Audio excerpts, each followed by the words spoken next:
dalam video Mamang. Kita ingin melanjutkan guys pembahasan kita di matematika diskrit. Oke, langsung saja 1, 2, 3, 4. Nah, kemarin kita sudah belajar tentang poset apa itu kemarin itu guys. Oh, contoh poset ya kemarin itu. Nah, sekarang kita ingin melanjutkan guys tentang pembahasan poset ini. Kita langsung saja ini ya. Sampai saat ini, sampai pembahasan ini, Mamang pikir ini masih cukup mudah ya. Semoga nanti sampai akhir mudah terus guys. Ya, matematika diskrit ini tidak terlalu susah kok. Oke, teorema 2.14 diberikan S. Ini poset ya, kurang dari sama dengan poset berhingga. Berhingga guys, ingat guys. Di sini ada tulisannya berhingga ya, berarti dia harus berhingga. Jika untuk setiap sen yang merupakan subset dari S mempunyai batas atas. Oh, ini Riemann-Zorn ini. Benar kan? Riemann-Zorn kan?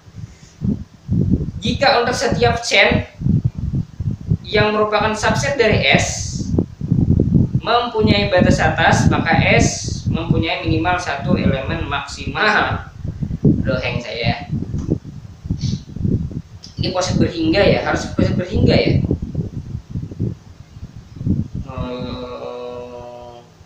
Ya betul, dia harus poset berhingga guys, karena kalau tak berhingga bagaimana maksimalnya, nggak ada maksimal kan. Jadi ini adalah Riemann-Zorn. Kalian cukup, ini jarang kepake sih sebenarnya sih, jarang kepake, kecuali untuk yang teori tingkat lanjut ya. Cuman ini mengenalkan saja ya, Riemann-Zorn itu apa sih? Itu Riemann-Zorn itu dipakai salah satunya adalah di aljabar linear lanjut untuk membuktikan bahwa basis itu ada. Kalau nggak salah itu ya, dipakai konsep Riemann-Zorn guys. Cuman kalau kalian belum belajar aljabar linear lanjut atau masih belajar aljabar linear elementer, mungkin kalian masih belum ketemu manfaat dari Riemann-Zorn ini ya.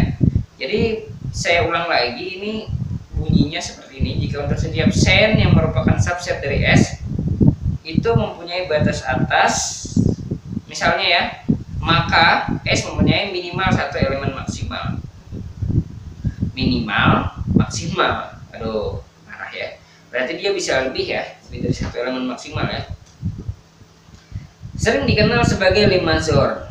Oke, kita lanjut ya. Definisi 2.15 diberikan S dari kecil sama dengan ini adalah poset dan A, B itu anggota S. Suatu elemen, ini elemen ya, berarti ini anggota S nih. Ini satu kesatuan dianggap anggota S. Kita lambangkan dengan A join B ya, didefinisikan sebagai supremum dari AB. Ini bisa ada bisa tidak guys ya, A join B ini bisa ada bisa tidak gitu. Tapi ini maksudnya kalau ada ini dibacanya adalah A join B, bacanya ya. Ini maksudnya adalah supremum dari A dan B. Supremum ya, artinya batas atas terkecil dari A dan B. Itu supremum. Suatu elemen, terus ada lagi di sini ya, namanya A map B. Ini adalah infimum dari A, B. Infimum dari A dan B. Oke, aman ya, mudah ya, tidak terlalu susah ya. Kemudian dari situ kita definisikan join semilatis. Apa itu join semilatis? Diberikan S lebih kecil sama dengan ini adalah poset ya. Dan kemudian S disebut join semilatis jika untuk setiap AB anggota S terdapat. Jadi untuk setiap AB yang kita pilih apapun ya, kita bisa mendapatkan joinnya di dalam S juga.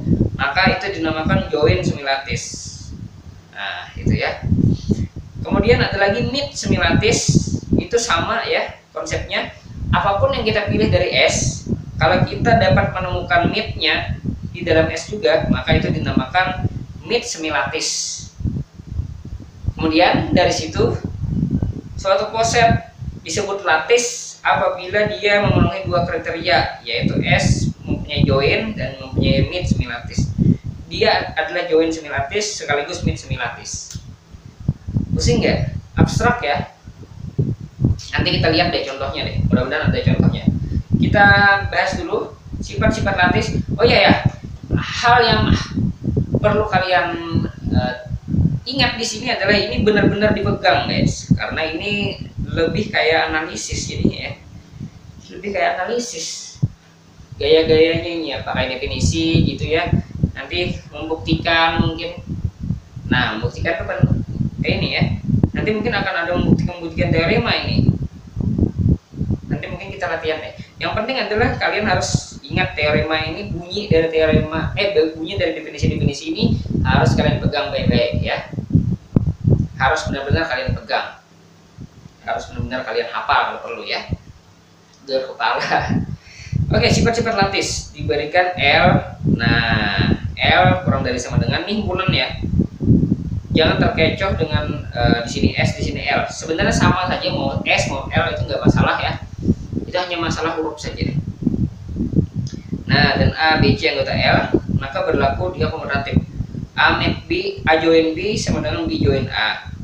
Kemudian A met B sama dengan B met A. Kemudian asosiatif, A join B dijoinkan dengan C lagi itu sama dengan A dijoinkan dengan hasil dari join B dengan C. Dan met seperti itu juga. Kemudian A kalau dijoinkan dengan A met B hasilnya adalah A. Ini kayak himpunan ya, penyerapan dia. Jadi supremum dari A infimum B, infimum AB itu adalah A sendiri.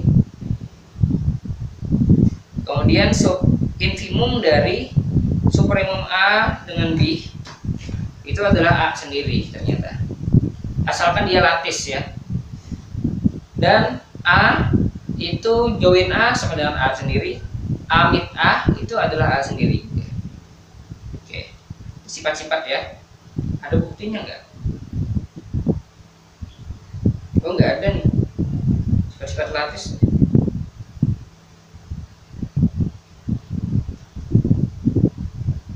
Oke.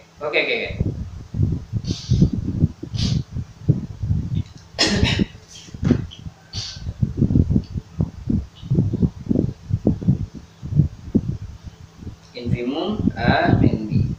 Supremum dari infimum A dengan B. Ya pasti A ya. Oke. Nah, ini contoh lattice. Nah, sekarang kita melihat contoh perbedaan lattice dengan chain di sini ya. Chain. Bukan Chinese, bukan. Lihat guys. Ini contoh lattice ya. 0 ke 1. Kemudian di sini ada dua cabang ya. Katakanlah 2A, salah. Di sini 2A, di sini 2B. Kemudian dia nyatu lagi di sini ketiga. Di sini 4. Ini lattice ya. Kemudian ya, ini chain nih guys. Chain ini benar-benar berbentuk garis lurus dia. Kalau lattice itu dia bisa bercabang. Yang penting dia ada join, ada mid. Coba kalau kita pilih 1 dengan 2A, ini joinnya apa? Joinnya adalah 2A, midnya adalah 1. Kalau antara 2A dengan 2B, kalau kita pilih, joinnya adalah 3, midnya adalah 1. Nah, seperti itu ya. Kemudian benar nggak join dari mid?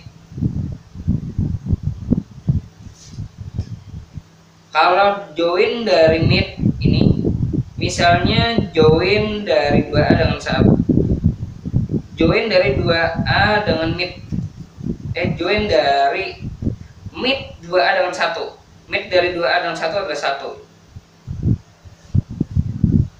dan 2A, berarti 2A sendiri kan. Nah kan berlaku yang ini kan, nah berlaku kan. Nah ini lattice guys, contoh saja ya, ini contoh. Nah yang ini chain. Lalu, nah ada pertanyaan ternyata guys, untuk bahan diskusi ternyata, apakah setiap chain adalah lattice? Ya atau tidak? Kenapa? Nah ini dia saatnya untuk membuktikan nih. Aktivitasnya ini kayak bukti-buktian ini biasanya nih, hawa-hawanya seperti ini nih ya, jadikan bahan diskusi. Kemudian di sini latihan ada cuy. Diberikan himpunan bilangan asli n dan 2n adalah himpunan kuasa dari n. 2n adalah himpunan kuasa dari n. Atau yang Mamang jelaskan itu tadi kan seluruh himpunan bagian dari n. Pertanyaannya, ini kenapa jadi ini ya? Salah nih guys. Salah nih. Salah. Soalnya aja salah coba. Aduh.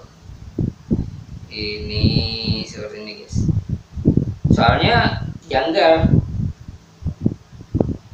2 pangkat n. Nah, Mamang akan memeriksa yang lapis saja kayaknya. Ini kenapa nih disimpan otomatis? Oh enggak aman.